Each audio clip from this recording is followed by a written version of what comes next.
Well, thanks for taking the time to talk to us here at Metal Rules. Just like to start and say that the solo album is great. It's a perfect mix, I think, of Primal Fear styled metal mixed with some surprises. So have all the reviews been positive?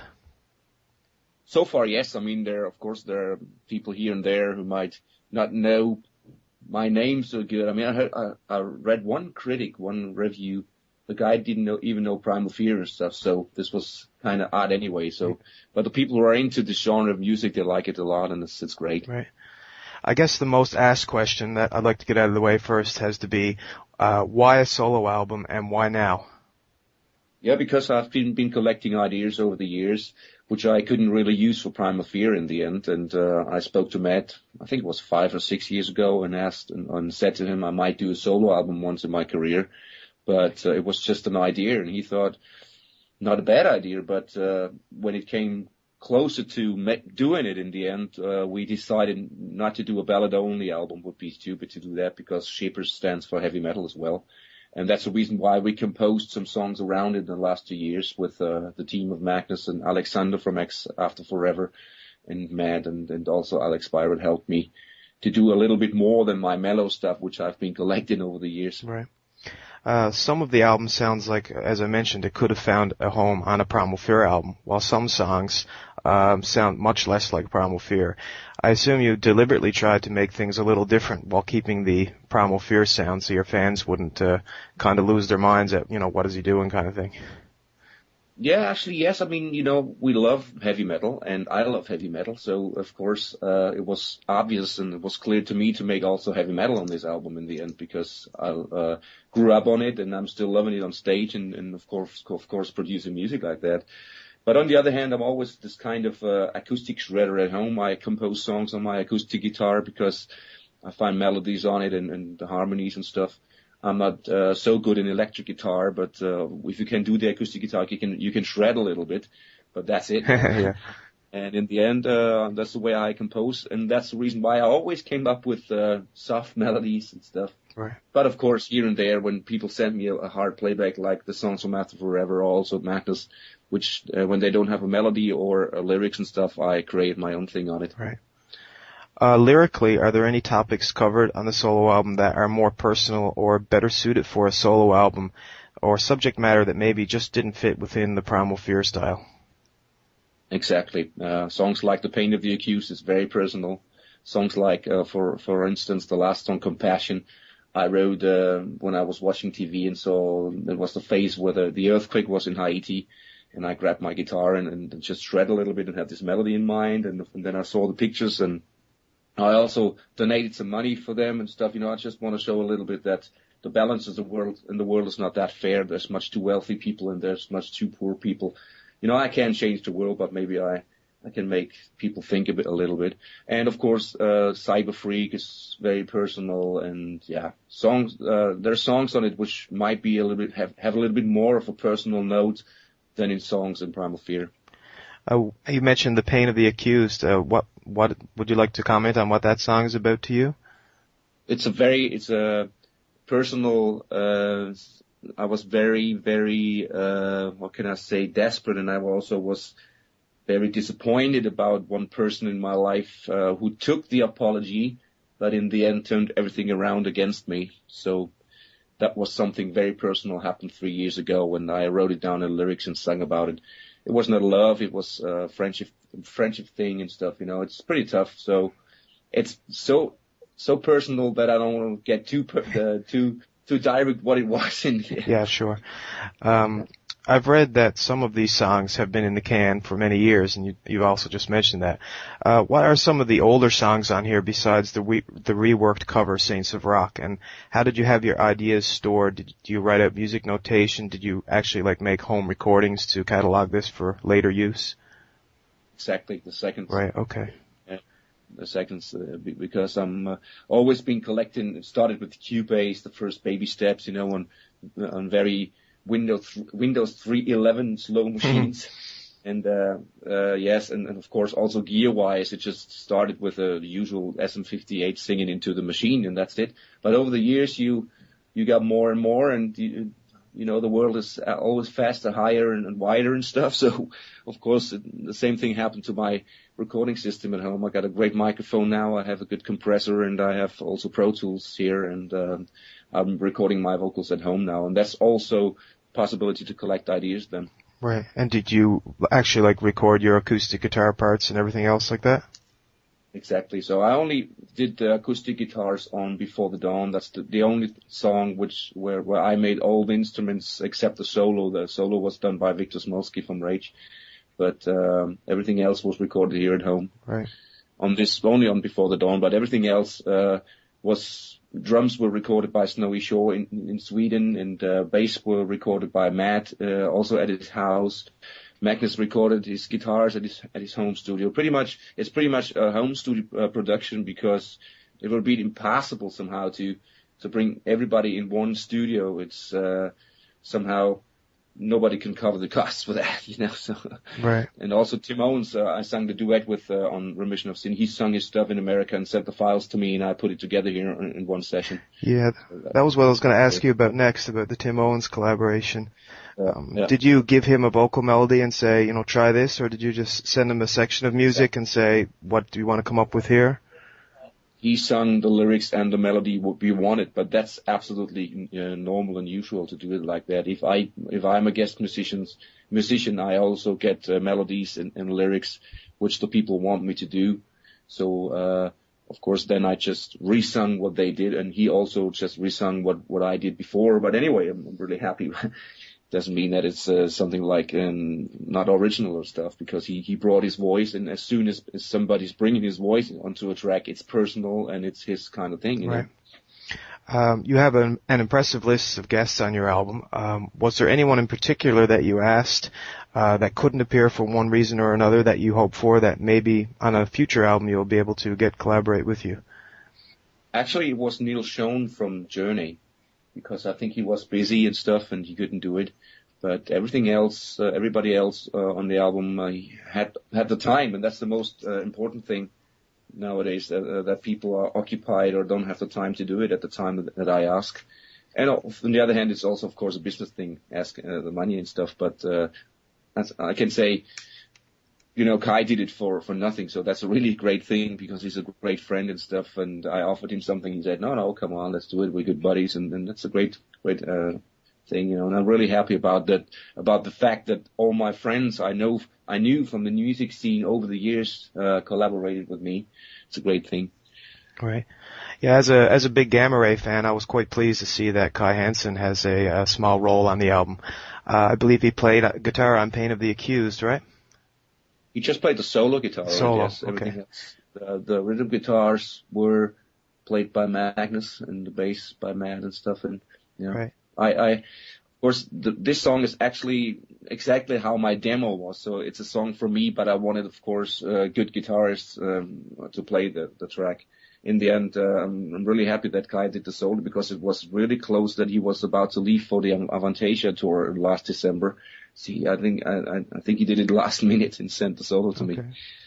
Have you ever considered maybe working with Kai again? And by that, I don't mean rejoin Gamma Ray. I mean maybe a guest appearance on a Gamma Ray album, or on the flip side, maybe having Kai guest vocally or on guitar in Primal Fear.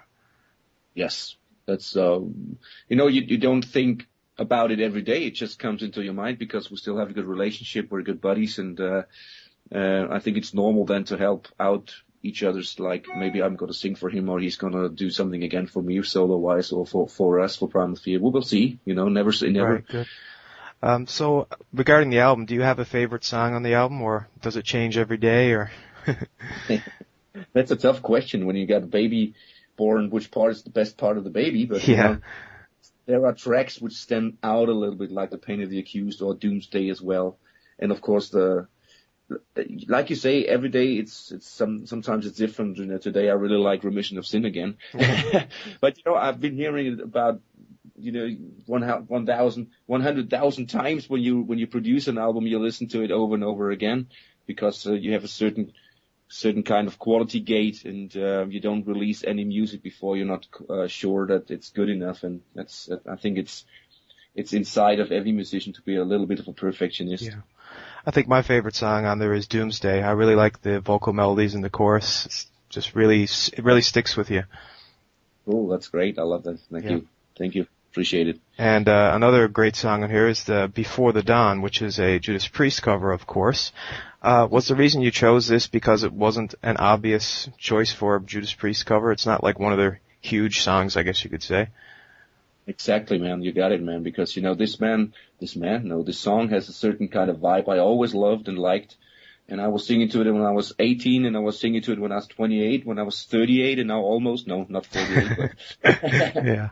I was shredding the guitar to it. As I said, I'm an acoustic shredder, and I got the patterns from Before the Dawn, and I just recorded it here, and I thought maybe that I can use that for my solo album. So, I did it in the end because I like the vibe on it. Yeah, it's a great track, and I always loved Before the Dawn. Yeah, definitely. Do you ever envision performing any live dates for the project? Or if not, would you consider maybe having Primal Fear play one song live in the set as a treat for fans? You're very smart, yes. First, I think there's no time at the moment to do my solo project live because, we're so busy with Primal Fear. We're heading to South America next week. And then we're focusing on composing new tracks for the new Primal Fear album. But we're going to play one or two tracks from my solo album also with Primal Fear. That's a great move from the guys. And we will see what the future brings. I mean, if there's public demand, of course I'm going to set something together because it's also pretty tough to bring all the guests on stage. But it's possible, as we can see on Avantasia, to do such things. Right. But you have to really plan it really good. Yeah, I remember Avantasia were playing their theme song with Ed Guy before there was ever any live dates for Avantasia. So exactly. So that's the way you can do it right. in the first place. Yeah. Is there a question about your solo album that people have been neglecting to ask you about that you would like to discuss? Whoa, no. Not so far. So there's nothing about the album that people haven't been picking up on that you hope they would question or mention? No, not so far. Okay, that's good. I'm happy that everybody's nosy enough to ask me. Yeah. I have a couple questions about Primal Fear, of course. I had to ask about an update on the next Primal Fear album. I know you've been writing. How much of the album roughly has been written, and how are things shaping up? We have 5 tracks together now, and still baby steps, demos and stuff, as we're starting to do it like we did for my solo album, with just swapping files over the internet. But when it comes to, when we got the time, when we come back after South America, we will team up at one room, because I think as a band, it's still important to sit together to do that, to come together in a rehearsing room, and that's what we do. And, then we're gonna exchange ideas and stuff, and maybe collect 15 to 20 tracks again, and decide in the end what's going to be used for the album. Right. Do you think there might be a chance of anything like a song such as Hands of Time, which I think was a great and different song for Primal Fear to do, and it worked out live extremely well?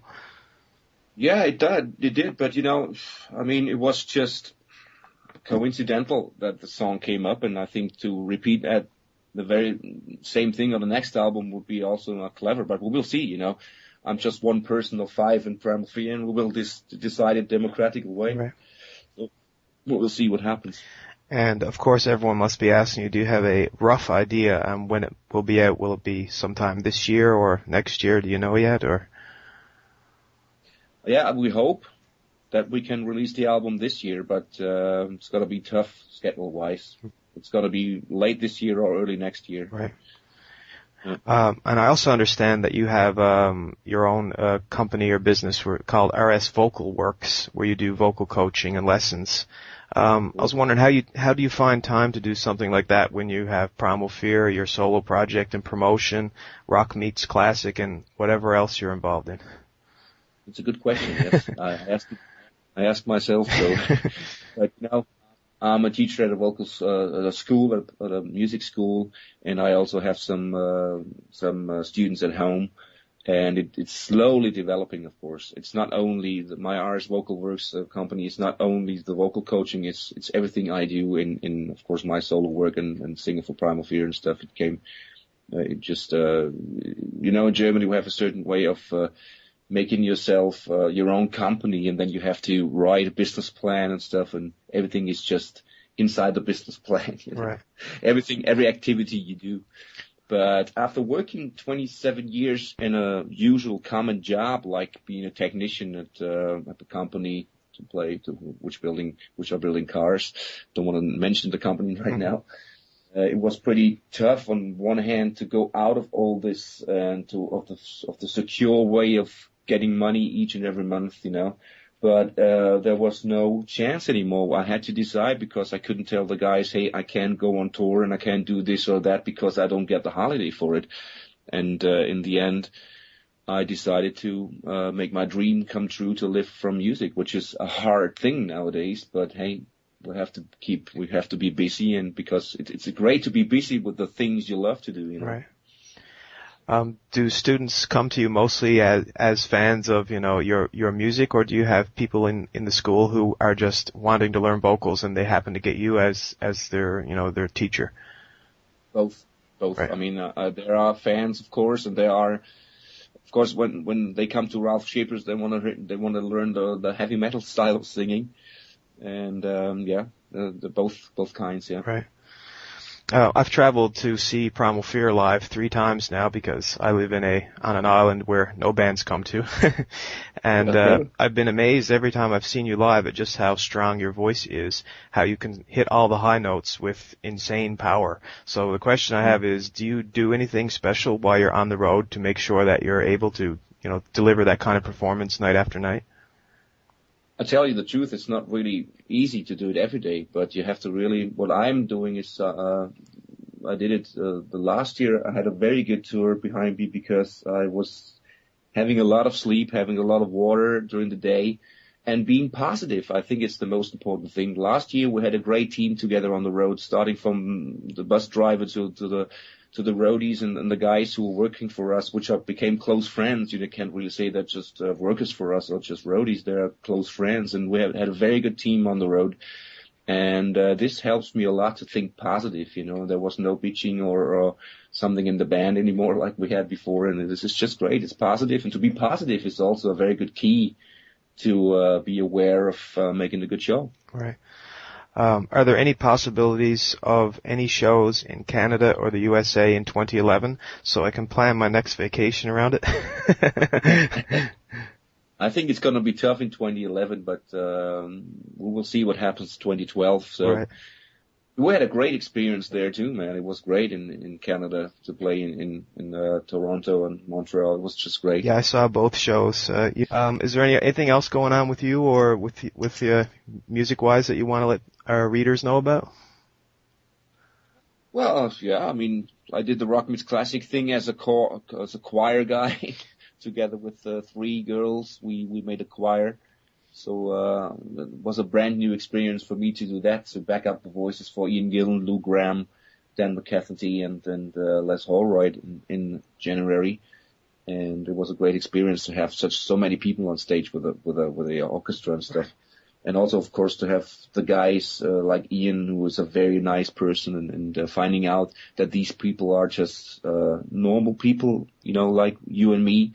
And this is great, because then even more the respect is coming, you know. And I got to know that so many times in the business, that people who are really talented and who are really delivering the goods are also personally very, very nice people, you know. That's what I found out in Rob Halford and all those other guys, and Jeff Tate and like now Ian Gillan and Lou Gramm. It's just great to get to know that. The Rock Meets Classic thing only tours in Europe. I wonder, is that anything that would ever grow to tour, you know, throughout the world, or if not, maybe record a DVD or something like that? Actually, this is a pretty tough question, because it's I'm not the promoter of all this. It's the Matt's business. Right. Yeah. It started in Europe. It's not even in the whole Europe. It's in Germany, Switzerland, and Austria. And I think it's not so easy to record a DVD because of the rights of the songs. You know, it's because they're only the solo artists from those bands are appearing on stage and stuff. So I think it's not always that easy about the rights with the DVD and stuff. Right. And about the other questions, the other question with touring the world with it, this is a very difficult thing because there's 60 people on the road. Yeah, for sure. It's going to be tough. That's true. Yeah. Well, that's everything I had lined up to ask you about today. So I just again like to thank you for your time and for talking to us. Likewise. Appreciate it, and thank you for letting me promoting my album. Oh.